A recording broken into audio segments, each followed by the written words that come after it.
Are you sure chicken is a safe choice to prevent strokes? Millions of Americans believe that cutting out red meat and switching to chicken is the best way to protect their heart. But the shocking truth is that this so-called healthy diet might be fueling chronic inflammation, the silent root cause of strokes and heart attacks in older adults. However, when you look at the facts, this argument falls apart. If you compare fresh, unprocessed meats, you'll find their cholesterol and fat levels are surprisingly similar. A 3.5-ounce serving of beef, pork, or chicken each has about 80 milligrams of cholesterol. Their ratio of saturated fat to monounsaturated fat, the good kind you find in olive oil, is also nearly the same. So blaming red meat based on these numbers is an oversimplification. Modern nutrition science has also shown that for most people, the cholesterol you eat has very little effect on the cholesterol levels in your blood. Your body actually makes its own cholesterol and adjusts production as needed. The real threat isn't eating an egg or a steak. It's when the bad LDL cholesterol already in your bloodstream becomes oxidized. This oxidized cholesterol is what starts the buildup of plaque in your arteries, making them hard and narrow and leading to heart attacks and strokes. Before we dive deeper into the real cause of inflammation, let me tell you a quick story. This is what happened to Charles, 69 years old, living in Michigan. That evening, he was sitting in his living room, soft lights bouncing off the TV screen. In his right hand was a light dinner plate, a serving of grilled chicken breast and steamed potatoes, just like he always ate, trying to eat clean for his heart. On CNN, the evening news flashed a headline: "Stroke rates rising among older Americans despite healthy diets and exercise." Charles froze, his expression tensed for a moment. He quickly hit the record button on his remote, a habit he developed to save health reports.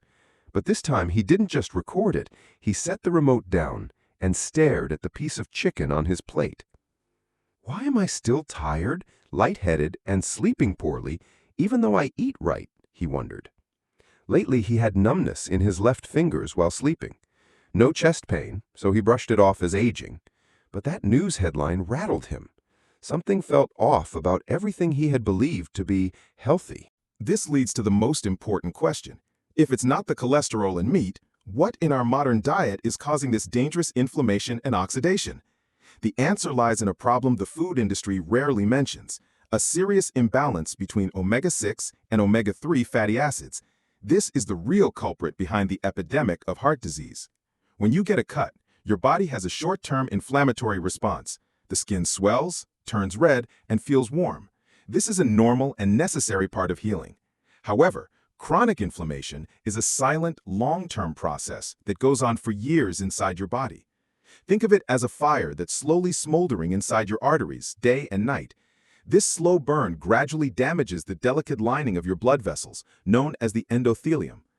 This happens because our modern diet is overloaded with omega-6 fatty acids, mainly from industrial vegetable oils like soybean and corn oil, and, most importantly, from the meat of animals fed a diet of grains. Omega-6s themselves are not bad. The problem is the ratio. Scientists believe our ancestors ate a diet with an omega-6 to omega-3 ratio of about 4:1 or even 1:1. Today, the modern industrial diet has pushed that ratio to a shocking 15:1, or even higher than 20:1. This means we are constantly feeding the fire of chronic inflammation inside our bodies, never giving it a chance to cool down. This inflammatory fire sets off a chain reaction that can ultimately lead to a heart attack or stroke. Step 1. The initial injury. The smooth lining of the artery, which should be slick and smooth, is damaged by this chronic inflammation. This creates tiny cracks and rough patches on the surface. Step 2. Bad cholesterol gets in and is oxidized. With this protective barrier damaged, LDL, or bad cholesterol particles, can easily slip into the artery wall. Once inside this inflammatory environment, they are quickly oxidized, which makes them toxic and turns them into a true enemy inside your body. Step 3. Plaque begins to form. Your body's immune system sees the oxidized cholesterol as an invader and sends white blood cells, called macrophages, to clean it up. But after these cells eat the toxic cholesterol, they become overloaded and turn into foam cells. These foam cells pile up and form the core of a plaque. This is what's known as atherosclerosis.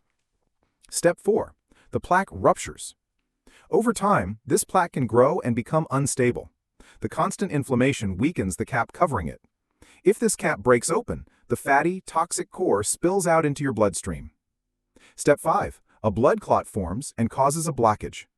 Your body treats the rupture like a wound and immediately forms a blood clot to patch it. But this blood clot is what causes the final disaster.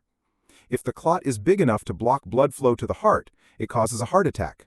If it travels to the brain and blocks an artery there, it causes an ischemic stroke, which accounts for 87% of all strokes. Of course, when we talk about chronic inflammation, there's another major player: high blood pressure.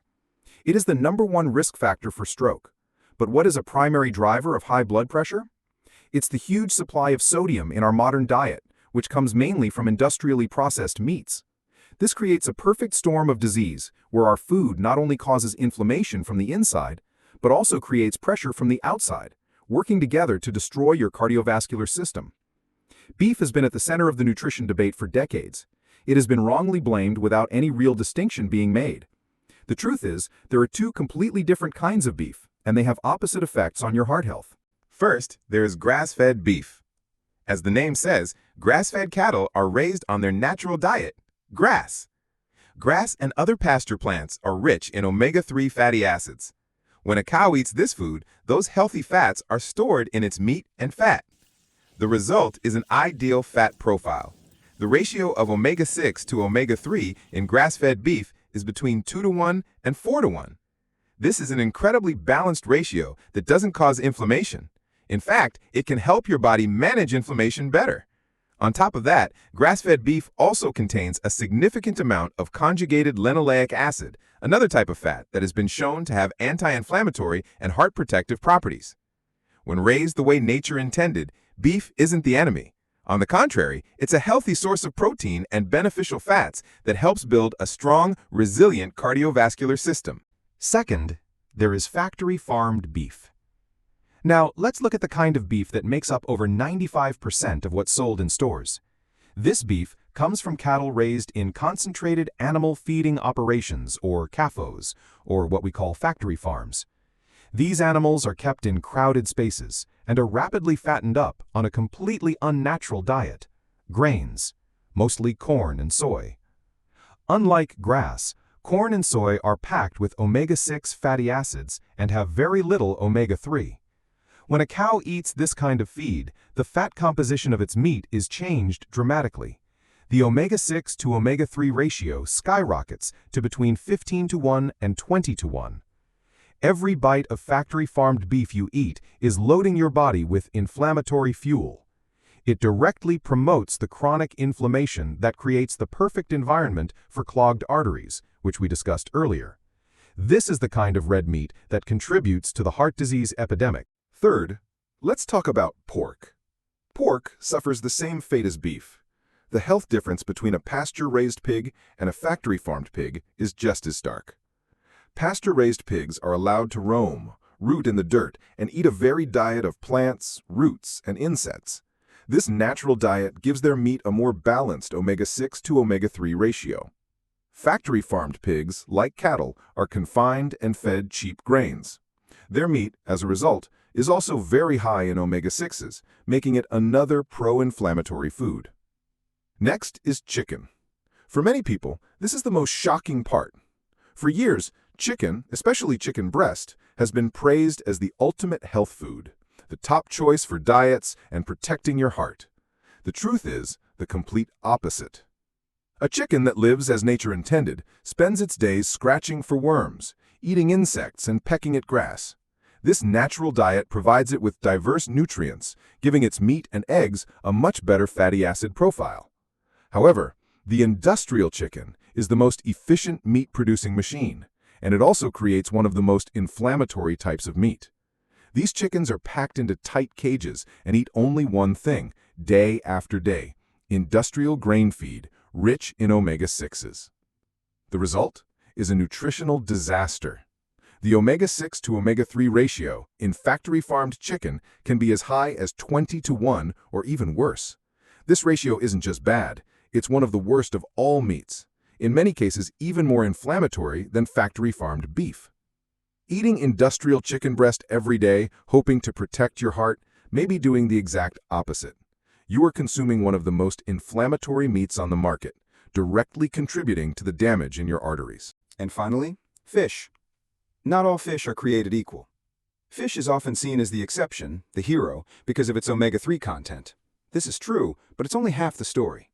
Just like with land animals, where the fish comes from changes everything. Wild-caught fatty fish like salmon, sardines, and herring eat algae and smaller sea organisms. These food sources are incredibly rich in omega-3 fatty acids. This is why wild fish is our best and most powerful source of omega-3s. In these fish, omega-3s far outweigh the omega-6s. This ratio isn't just balanced, it is actively anti-inflammatory, helping to lower blood pressure, reduce triglycerides, and protect the brain from degenerative diseases. But farm-raised fish is a different story. What are farm-raised salmon and other farmed fish fed? The answer might surprise you: industrial food pellets made from corn, soy, and vegetable oils. This is the same inflammatory diet we see in factory-farmed cattle and chickens. As a result, while the meat of farmed fish still has omega-3s, it also contains a much higher amount of omega-6s than wild-caught fish. The omega-6 to omega-3 ratio in farmed salmon can be as poor as 1:1 or even 2:1. While that's still better than factory-farmed land animals, its heart protective power has been seriously weakened. Before we get to the most important part of this video, if you're finding this information helpful, please take a moment to subscribe to the channel. There is one type of food that is even more dangerous than factory-farmed meat. It's what happens when humans take this already bad meat and improve it in a factory. I'm talking about processed meats. To maximize profits, the processed food industry uses the cheapest ingredients available.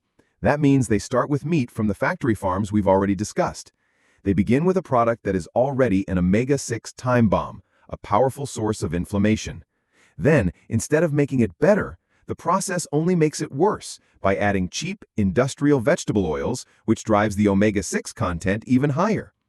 And to preserve the meat and create flavor, manufacturers pump it full of harmful substances. 1. Sodium. This is the main preservative and flavor enhancer. A huge amount of salt is added, which is a direct cause of water retention and high blood pressure, the #1 risk factor for stroke. 2. Nitrates and nitrites. These preservatives, once in your body, can turn into cancer-causing compounds and increase oxidative stress, further damaging the delicate lining of your arteries. 3. Sugar and sweeteners. These are often added to balance the saltiness and make the product more addictive, contributing to insulin resistance and more inflammation. And 4. Other additives and chemicals. A long list of flavor enhancers, fillers, and other preservatives are used, and we don't know their long-term effects on our bodies. These are the familiar foods found in the shopping carts and daily meals of millions of families: hot dogs, deli meats, ham, sausages, bacon, chicken nuggets, and canned meats. So basically, we have two big groups here. We have the naturally raised group, which I've colored green here because they are all relatively healthy, and you can eat a variety of these as your foundation. If you can afford these foods and you cook them at home, that's what you want to aim for. But the question becomes, what are they going to use for processed meats? And what are you going to find in restaurants? And with very, very few exceptions, restaurants will use these mass-produced, factory-farmed animals. And so will most processed meats. So there are exceptions. And I recommend that when you can, if you can afford it, and if it's available, do what you can to find restaurants that serve grass-fed meat and wild-caught fish. And if you're going to eat processed meats, you should look for the same things: grass-fed, wild-caught, with fewer additives, and so on. I almost have to laugh when I look at this list and think about where we started. The old idea that red meat is bad and chicken is good. And here we have a situation where, in my opinion, based on what I've just shown you, it's the complete opposite. By some strange miracle and billions of advertising dollars, there are fast food restaurants, and you know which ones I'm talking about, that have basically turned factory-farmed CAFO chicken into some kind of health food. I can't tell you enough reasons to stay away from it. I mean, eat it once in a blue moon if there is absolutely nothing else, but it is not a health food and not something you want to eat regularly. So here we have the good and the bad. But we were also supposed to talk about the worst, and I think you're starting to see now that the problem isn't the type of meat, but what's been done to it. It comes down to, where did it come from? What did it eat? How did it live? How did we raise it? And then what did we do to it after that? After it was raised, what are we doing to it now? Are we adding a bunch of things like artificial flavors and artificial colors? We add sugar and high fructose corn syrup. We add preservatives and additives with all these different acronyms and abbreviations. There are hundreds of them. We add modified food starch. We add soy protein isolate, binders and fillers until there's barely any meat left in it. So let me give you a couple of examples, like chicken nuggets. You think you're feeding your kids chicken. Well, first of all, it's the worst kind of chicken, the CAFO chicken we talked about, but it can often be less than 50% actual chicken meat. The rest is chemicals. So as you can see, the worst type of meat isn't red meat. It's factory-farmed meat that has been turned into a chemistry experiment. Be sure to watch our other videos on the early warning signs of stroke and heart attacks and how to prevent them on our channel.